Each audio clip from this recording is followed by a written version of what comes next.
এরপর প্রশ্ন হলো, নবী সাল্লাল্লাহু আলাইহি সাল্লাম গায়েব জানতেন? গায়েব শুধুমাত্র আল্লাহ রাব্বুল আলামিন জানেন। নবী সাল্লাল্লাহু আলাইহি সাল্লাম গায়েব জানেন?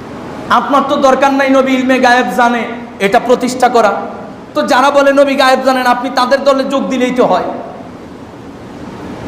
এটাও তো বলতে পারেন যে ঐক্য যেহেতু চান তো তাদের সাথে কি ঐক্য করুন না। আমি আপনার কাছে উল্টা প্রশ্ন রাখতে চাই, বলুন আমরা মুসলিম হিসেবে আমাদের ঐক্যটা থাকবে কি হক পথে না মিথ্যা পথে? মিথ্যাবাদীরা হকে আসবে নাকি হকেরা মিথ্যায় যাবে? ঠিক না?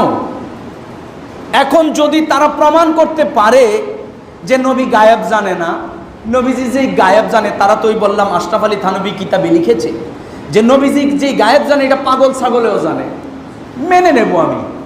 নবীজি গায়েব জানে, তুই বেটা এত বড় বেয়াদব পাগল ছাগলের সাথে তুলনা করলি, তবুও মানব। ডকুমেন্ট দেখা, ঠিক কিনা? দলিল দেখা। যদি ডকুমেন্ট দেখাইতে পারো, তোর দল সত্য প্রমাণ করতে পারো, চলে যাবো সেই দিকে। আর আমি যদি সত্য প্রমাণ দেখাতে পারি, চলে আয় না মিথ্যা ছেড়ে সত্যের দিকে। এখন নবী কামলিওয়ালা গায়েব জানে, এটা কোরআন দ্বারা প্রমাণিত, হাদিস দ্বারা প্রমাণিত। একটা হাদিস বলে শেষ করে দিচ্ছি। আল্লাহর প্রিয় হাবিব সাল্লাল্লাহু তাআলা আলাইহি ওয়া সাল্লাম, যিনি রাহমাতুল লিল আলামিন, সাইয়্যিদুল মুরসালিন, খাতামুন নবিয়্যিন, আল্লাহর প্রিয় হাবিব সাল্লাল্লাহু তাআলা আলাইহি ওয়া সাল্লাম একদিন মসজিদে নববীর মিম্বরে বসে নবীজি খুতবা দিচ্ছেন। নবীজি খুতবা দেওয়ার সময় আল্লাহর প্রিয় হাবিব সাল্লাল্লাহু আলাইহি ওয়াসাল্লাম ওয়াজ করতেছেন। যেই দলিলটা বুখারী শরীফের মধ্যে একটা কিতাব রয়েছে, বুখারী শরীফের ভিতরে মানে অধ্যায়, এটার নাম হলো কিতাবুল ইতিসাম বিল কিতাব ওয়াস সুন্নাহ। এই অধ্যায়ের মধ্যে রয়েছে যে আল্লাহর প্রিয় হাবিব সাল্লাল্লাহু আলাইহি ওয়াসাল্লাম একদিন ফাকামা ইলাইহি রাজুলুন ফাকালা আইনা মাদখালি ইয়া রাসূলুল্লাহ। নবীজি মসজিদে নববীর মিম্বরে দাঁড়িয়ে নবীজি সৃষ্টির শুরু থেকে শুরু করে বিভিন্ন ইলমে গায়েবের ওয়াজ নবীজি করতেছে, বলেন সুবহানাল্লাহ। তো সাহাবায়ে কেরামদের বুঝতে আর বাকি নাই যে নবীজি সব জানে। তো একজন সাহাবী, ওনার ইচ্ছে হলো যে নবীজি তো সব জানে, আমি একটু দাঁড়িয়ে জিজ্ঞেস করি যে আমি মারা গেলে, মারা যাওয়ার পরে আমার ঠিকানাটা কোথায় হবে। মনোযোগ, আমি যে ইমরান জেহাদি, আপনাদের ইমাম সাহেব, খতিব সাহেব, এখানে কি একজন আছেন বলতে পারবেন যে আমি কি জান্নাতে যাব না জাহান্নামে যাব?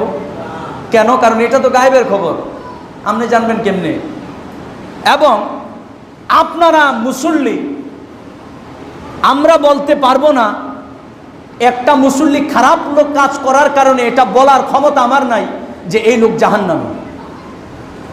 একটা লোক 5 ওয়াক্ত মসজিদে আসে, এই কারণে আমার এই কথা বলার ক্ষমতা নাই যে মারা যাওয়ার পরে এই লোক জান্নাতি। কারণ কে কোন কারণে জান্নাতি হয়, কোন মুসল্লি আবার কোন কারণে জাহান্নামী হয়ে যায়, এটা তো জানে আল্লাহ, ঠিক না? তো এটা তো গায়েবের খবর। তো একজন সাহাবী দাঁড়িয়ে বলছে, ফাকামা, একজন সাহাবী দাঁড়ালেন, ইলাইহি রাজুলুন, একজন ব্যক্তি, ফাকালা আইনা মাদখালি ইয়া রাসূলুল্লাহ, নবী গো আমার ঠিকানাটা কোথায় একটু জানতে চাই। ক্বালান নার, নবীজি সাথে সাথে জবাব দিয়ে দিলেন, তোমার ঠিকানা জাহান্নামে, তুমি জাহান্নামী। এবার আরেকজন সাহাবী দাঁড়ালেন, ফাকালা আব্দুল্লাহ বিন হুযাফা, একজন সাহাবী দাঁড়ালেন, ওনার নাম আব্দুল্লাহ, কিন্তু তিনি জানেন না ওনার বাবাকে। যিনি প্রশ্নকারী তিনি জানেন না ওনার বাবাকে। মনোযোগ, আমি যদি না জানি আমার বাবাকে, আল্লাহর জগতে কারো ক্ষমতা আছে আমার বাবার পরিচয় দেয়? আমার মা যদি না জানে আমার বাবাকে, আল্লাহর জগতে কারো ক্ষমতা আছে যে পরিচয় দেয় যে তোর বাবা অমুক? ক্ষমতা নাই। এখন আব্দুল্লাহ নবীজিকে জিজ্ঞেস করছি, ইয়া রাসূলুল্লাহ মান আবা ইয়া রাসূলুল্লাহ, নবী গো আমার বাবাকে? ক্বালা আবুকা হুযাফা, নবীজি সাথে সাথে জবাব দিলেন, সাহাবীরে তোমার বাবার নাম হচ্ছে হুযাফা, বলুন সুবহানাল্লাহ। এর দ্বারা প্রমাণ হয় যে যেই খবরটা একমাত্র মা বলতে পারে, একজন মা ছাড়া আল্লাহর জমিনে আর কেউ বলতে পারবে না কে কার সন্তান। মা জানে যে আমার এই 10টা সন্তান, আমার এই 3টা সন্তানের মধ্যে কোন সন্তানটা কার, একমাত্র মা জানে। কিন্তু আল্লাহ নবী রহমাতুল্লিল আলামিন মিম্বরে দাঁড়িয়ে বলে দিলেন, আব্দুল্লাহ তোমার বাবার নাম হচ্ছে হুজাফা। এর দ্বারা প্রমাণ হয় আমার নবীজি গায়েব জানে কি না? জোরে বলুন, জানে কি না? এমন ইলমে গায়েবের ডকুমেন্ট অভাব নাই, শতে শতে দলিল রয়েছে। তো এটা হলো আহলে সুন্নাত ওয়াল জামাতের আকীদা। এর বাহিরে যদি আকীদা রাখেন, আপনার ইবাদত বন্দিগি কবুল হবে না, আপনার আমল কবুল হবে না।